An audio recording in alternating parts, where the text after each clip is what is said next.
tell me about how wonderful Debbie Wasserman Schultz is. Most people, some people I think may have, we're now getting far enough away from like 2016 that there are probably people that just woke up to the reality a year ago and don't really recall who she is or what she's done.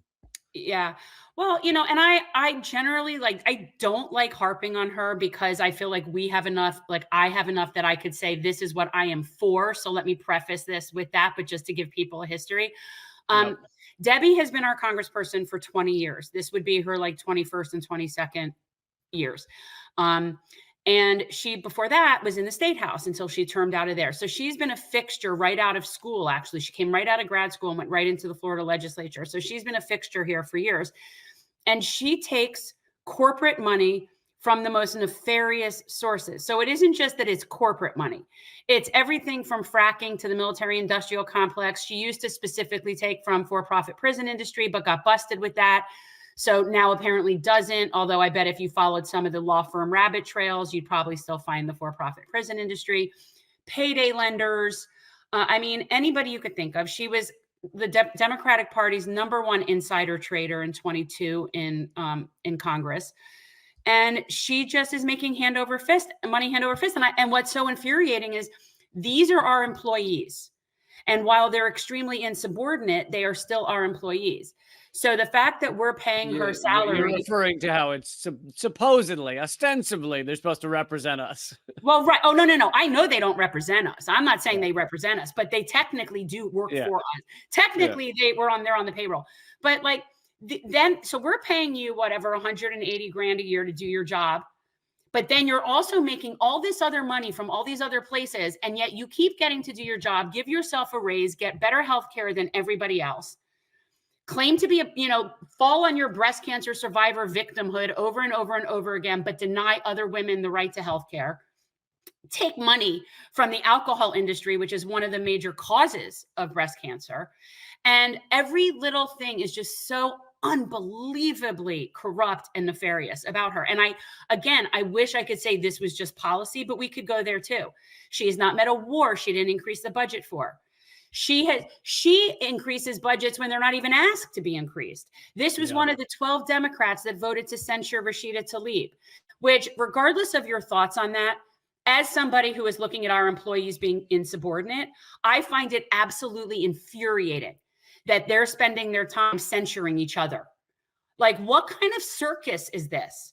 Well, and it's a pretty high bar to be censured in the government, in the Capitol, and they don't do it that often, And the other ones are like woeful. It's like taking bribe money and stuff like that, and then they do it to Rashida Tlaib for basically standing up for Palestinian rights. Right, and I am so sick and tired of my Congresswoman in particular and how she represents Jewish people. That is, like, for me, particularly painful when I watch her standing on the steps of Congress and saying that if you don't sign this resolution, and this was referring to the resolution that was anti-Zionism is anti-Semitism.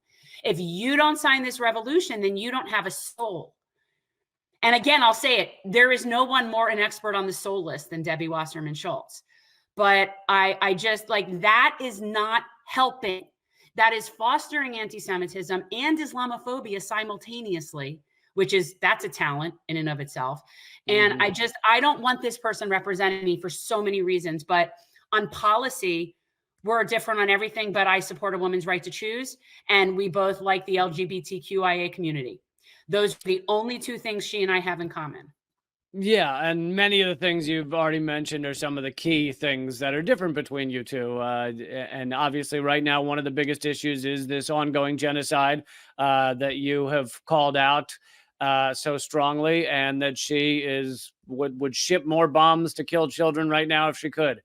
And, many people may not remember, but she was pivotal in the we'll call it finagling of the primaries to, keep Bernie Sanders from winning in 2016. She has been just very important at the top of the DNC for it to continue to run in this ridiculous, corrupt way that doesn't represent Americans. Yeah. And I mean, the war in Gaza right now, I'm not even calling it a war. Okay. The genocide in Gaza. Um, this is, for people, I understand a lot of people, this started October 7th. Whereas for many people, we've been sort of watching this for a long time. And it's been a long road for me. Like, it's taken me like a long time to get to where I am now on it. But at this point, and I just said this recently on our show, there was maybe a 2 to 3 week grace period after October 7th for people to be on the correct side of history. Maybe a 2 to 3 week grace period. Everybody since then, you're too late. Sorry, you're too late. You made your choice when you made your choice. I know who those people are, and there is no coming back. Now, obviously, I want them to stop killing people and send food in. I'm not saying that it doesn't matter what they do. I'm talking politically. Anybody who was not on the right side of this from 2 to 3 weeks in, you're done. We see you. We know who you are. You've accepted this, and you could spin it any way you want. And so, to me, it's a line. It's just a line that I shall not be crossed. Yeah, absolutely. In terms of, you are so different from Debbie Wasserman Schultz, or from what the Democratic Party seems to represent right now in our Congress. Why is it that you call yourself a Democrat? So I registered as a Democrat when I turned 18 years old back in forever ago. I'm not going to get into that. No need. But when I originally registered as a Democrat, I grew up in a very working class family down here in North Miami Beach. My poppy was a mailman. My grandma worked in a beauty parlor, like very just regular people. And everybody was Democrats. So to me, when I registered, it's like that was the Labor Party. Or, I mean, I didn't call it that, but for lack of a better term, like that was it. And so I've been in it the whole time, with an exception of I did have a protest Dem exit after the Bernie fiasco. But the reality is, I live in a closed primary gerrymandered district. So we are not having a Republican sitting in this seat. We are not having an independent sitting in the seat. The only person that is going to be sitting in this seat is a Democrat. So there is a strategy component. There is no running as a third party here. That's a waste of time. So I understand people do not ideologically agree with Democrats. I don't either. I agree with the principle of what the Democrats are supposed to be, a la FDR. And in that regard, I am reintroducing, again, the 21st Century Economic Bill of Rights. I support a federal job guarantee, like old school Democrat. So I kind of look at it like I've always been sort of where they left me. They went somewhere else. Like I don't know where they went, but so I know what we are now. I know that it's not what I want us to be. I am by no means someone they're going to want there. I am by no means someone AIPAC is going to want there. So the Democrats are not going to be my friend. They're just not. And that's fine, because I don't need new friends. But the thing is, I will work with absolutely anybody who is on my mission for any particular issue. And it's by issue. I can work with someone against fracking, even if we don't agree on the abortion issue. I can work with someone getting out. Like, I am so sick of the tribalism. So for me, anybody, and like we always talk about Thomas Massie on our show, because Peter really has a lot of respect for him. And it's one of those people that he doesn't meet with lobbyists, and he doesn't take corporate money. And he's very conservative. I don't agree with him, but I can respect that. So that's somebody then I can work with for whatever those things are. I am tired of the games that these people are playing. So I'm a Democrat because I've always been one, but it is not because I agree with them.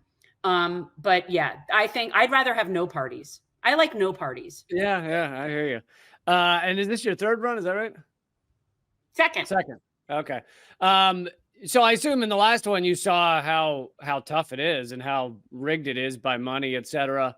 Oh yeah. So do you see some ways to make this time around different? There's a lot of variables. So I ran in 20. And that was my first time ever running. We didn't know anything. We didn't have a staff. It was my business partner and me just sort of winging it.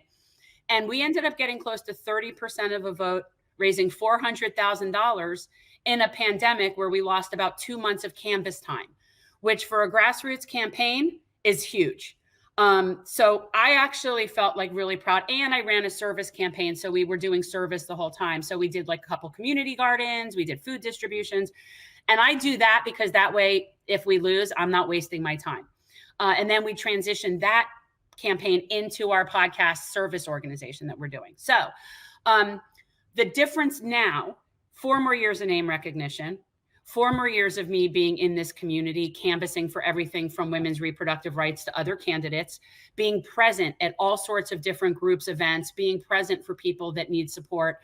But also our district lines have changed, which is why I didn't run in 22, because we didn't find out until they save it to the last minute so people can't obviously run viable campaigns. So I didn't bother in 22. But we no longer have any portion of Miami-Dade County in our district. And we used to retain the sliver of the wealthy Jewish portion of Miami-Dade from basically Aventura all the way down to Surfside, down the coast, was in district, and now it isn't. So we lost, that's a huge blow to her. And what we gained is an area called Miramar, which is very working class, Latino, Haitian, like a lot of Black Islander, and definitely very canvassable. So a lot of things have changed. She is no longer in favor with a whole bunch of municipal people here that she was 4 years ago. Those seats have changed. So a lot of things have happened. So I figure, I know I need 50,000 votes, and not the least of which, Lee, let me tell you, she has angered the Muslim community in a way that I didn't even know. Let me tell you, I was not that familiar. I knew some people through my political connections that were like in like Muslim organizations and groups that political. If I tell you I'm in 7 different WhatsApps, I am like C-3PO with the Ewoks. I have been to so many iftar dinners. I can't even, and the level of organization is impressive. Nice. So these are people also that are predominantly registered Democrat and predominantly are not very active in terms of voting in primaries. So these are people that are sort of new, and there are 75,000 Muslims in Broward County, most of whom, if not all of whom, are pretty angry at our congressperson. And I need 50,000 votes to win. So when is the election, and how can people keep following you? So our election is August 20th. We have a very late primary. This was done, we strategically launched late as sort of like an ambush situation. We have less than 5 months. Our website is gen2024.org. We also, for people who are not fans of Act Blue, as I am not, you can go on our website and there is a link to donate without going through Act Blue. I do not know what it is. It's some other credit card. I don't know. It's so that Act Blue doesn't get the money. And you can find us. Our social media is Gen for Congress, FOR, Gen for Congress 2024 on Instagram and Twitter or X or whatever. I'm not on, and people, let me preface this, I'm not on social media. Peter handles all my social media. They started being mean to me about 3 years ago, and I said, fuck this. So I don't need that shit. I don't need that mean shit in my headspace. And I think I'm just Jen Perlman on Facebook. But yeah, we need love. Okay. We need support. Cool. Well, I wish you well. Keep up the fight. Thanks, at minimum, scare the hell out of Debbie Wasserman Schultz. Oh, I'm living rent free in that woman's head for the next 5 months, Nice. and that pleases me to no end.